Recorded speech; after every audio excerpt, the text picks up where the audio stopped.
사랑합니다. 오늘 본문은 사무엘하 15장에서 다윗의 아들 압살롬이 다윗을 반역한 이후의 일들을 계속해서 다루고 있습니다. 앞서 우리는 사무엘하 16장에서 다윗이 압살롬을 피해 예루살렘에서 도망쳐 나오고 또 압살롬이 자신을 따르던 무리들과 함께 이 예루살렘에 입성하는 장면을 볼 수 있었습니다. 그리고 사무엘하 16장 말미에서는 이 아히도벨의 계략으로 인해 압살롬이 이 다윗의 후궁들과 동침하는 것 또한 우리가 볼 수 있었죠. 이러한 일련의 상황들은 다윗에게 있어서는 굉장히 수치스러운 일들이었습니다.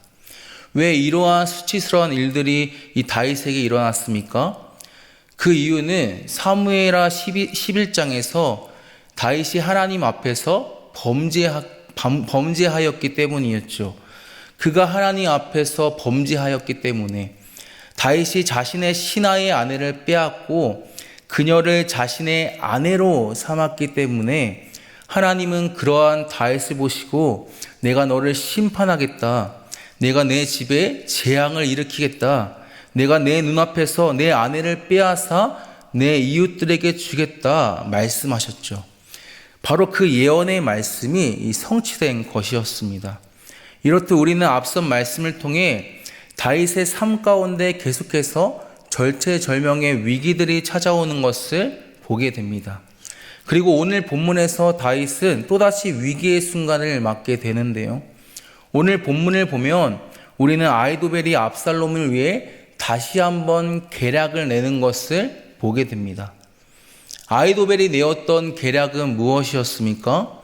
아히도벨이 내었던 계략은 이 군사 12,000명을 모아서 이 다윗을 기습해서 다윗을 따르던 무리들을 이 모든 백성들을 도망하게 하고 다윗 한 사람만 죽이는 것이었습니다. 다윗 한 사람만 죽여서 이 다윗을 따르던 무리들, 이 모든 백성들이 압살롬을 따르게 만드는 것, 이것이 아히도벨의 계략이었죠. 이 계략은 누가 보더라도 완벽한 계략이었습니다. 우리가 흔히 이러한 전략을 필승 전략이라고 하죠. 무조건 승리하는 전략, 군더더기가 없는 전략이라는 것이죠. 아히도벨이 내었던 계략은요, 다윗에게 있어서 굉장히 위협적이었고, 만약 이 계획대로 된다면 다윗은 무조건 죽을 수밖에 없는 상황이었습니다. 계속해서 도망만 다니던 다윗에게 정말로 죽음의 위기가 찾아오게 된 것이었죠. 그런데 오늘 본문을 보면 이렇게도 확실하고 완벽한 계략을 들은 압살롬이 이 계략을 실행하기 전에 아렉 사람 후세를 부릅니다. 그리고 후세에게도 의견을 묻죠. 여러분, 후세는 누구입니까? 후세는 다윗이 예루살렘을 떠나기 전에 예루살렘에 남겨놓았던 다윗의 사람이었습니다. 사무엘하 15장을 보면 다윗은 후세에게 예루살렘에 남아서 아히도벨의 이 계략을 실패하게 만들도록 명령합니다. 그래서 압살롬이 예루살렘에 입성할 때 후세는 압살롬에게 위장 전향을 하죠. 그랬던 후세에게 지금 압살롬이 의견을 묻고 있는 거예요. 그리고 압살롬의 물음에 후세가 뭐라고 대답을 합니까? 아히도벨의 계략이 좋지 않다라고 대답하죠. 그리고 이 아히도벨과는 다른 계략을 내놓습니다. 이 후세가 내놓은 계략은요, 단에서부터 브에세바까지 온 이스라엘을 집결시켜서 다윗뿐만 아니라 다윗을 따르는 모든 사람들까지 죽이자는 계략이었습니다. 그런데 이러한 후세의 계략의 그 의도에는요, 압살롬이 군대를 모으는 동안 다윗으로 하여금 도주하여 재정비할 시간을 갖도록 하는 이 후세의 의도가 있었습니다. 그리고 이러한 후세의 계획을 듣고 압살롬과 그를 따르던 사람들이 어떻게 반응합니까? 후세의 계략이 아히도벨의 계략보다 낫다라고 판단하죠. 그리고 후세의 계략을 따르게 됩니다. 다윗이 후세에게 명령했던 것처럼 후세가 아히도벨의 계략을 실패하게 만들고 다윗이 도망칠 수 있도록 한 것이죠. 그렇다면 왜 압살롬은 아히도벨의 계략이 아닌 후세의 계략을 따랐던 것일까요? 오늘 본문의 14절 하반절 말씀을 보면 우리는 그 이유에 대해 알 수 있는데 성경이 그 이유에 대해 뭐라고 말씀하냐? 이는 여호와께서 압살롬에게 화를 내리려 하사 아히도벨의 좋은 계략을 물리치라고 명령하셨기 때문이었더라 라고 말씀합니다. 다시 말해 이 모든 일련의 과정 속에서 하나님께서 개입하셨다라는 것이죠. 하나님께서 개입하셔서 압살롬으로 하여금 아히도벨이 아닌 후세의 계획을 따르도록 하셨다라는 거예요. 사실 이러한 하나님의 개입은 사무엘하 15장에서 다윗이 하나님께 드린 간구에 대한 하나님의 응답이기도 했습니다. 사무엘하 15장 31절 말씀을 보면 다윗이 하나님께 뭐라고 간구하냐? 여호와여 원하옵건대 아히도벨의 모략을 어리석게 하옵소서라고 간구합니다. 다윗이 자신을 배반하고 압살롬의 편에 선 아히도벨을 보며 하나님께 간구하였는데 하나님 아히도벨의 모략을 어리석게 하옵소서라고 간구하였는데 하나님께서 이러한 다윗의 간구에 응답하신 것이죠.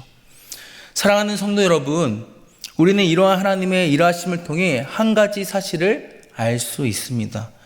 그것은 바로 하나님은 죄인의 기도조차 응답하시는 분이라는 거예요. 비록 다윗이 하나님 앞에서 범죄하였으나 하나님 앞에서 너무나도 부끄러워한 죄악을 저질렀으나 그럼에도 불구하고 하나님은 다윗의 기도를 외면하지 않으셨습니다. 다윗이 하나님 앞에 철저히 회개하고 겸손하게 나아갔을 때 하나님은 다윗의 기도에 응답하셨죠.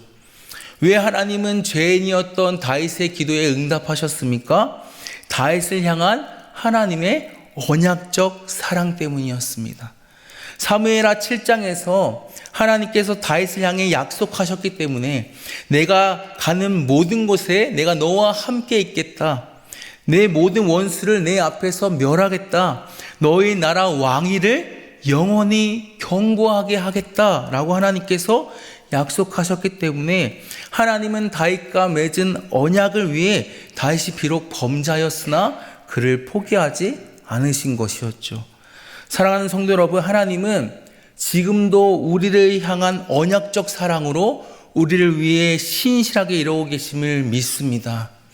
때로 우리가 하나님 앞에 너무나도 부끄럽고 하나님 앞에 자랑할 것이 하나 없는 죄인이라 할지라도 그럼에도 불구하고 우리가 하나님께 손 내밀고 다시금 하나님 앞에 나아갈 때 우리의 모든 죄악을 회개하고 하나님 앞에 겸손하게 나아갈 때 하나님은 지금도 우리의 간구를 들으시고 우리를 위해 일하시는 줄을 믿습니다. 그렇게 우리는 날마다 이러한 하나님의 언약적 사랑, 이 신실하신 사랑을 의지하며 살아가야 합니다. 나를 향한 사랑을 끊지 않으시는 하나님, 나의 모든 기도를 귀 기울여 들으시는 하나님, 그리고 끝까지 나를 붙드시고 인도하시는 하나님, 그분만을 믿음으로 살아가야 합니다. 말씀을 맺겠습니다. 사랑하는 성도 여러분, 하나님은 지금도 우리를 위해 신실하게 일하고 계십니다. 비록 우리는 하나님의 말씀을 저버릴 때도 있고 때로 실수하고 실패하고 넘어질 때도 있지만 그럼에도 불구하고 하나님은 우리의 어떠함이 아닌 그분의 언약적 사랑으로 우리를 위해 지금도 신실하게 일하고 계십니다.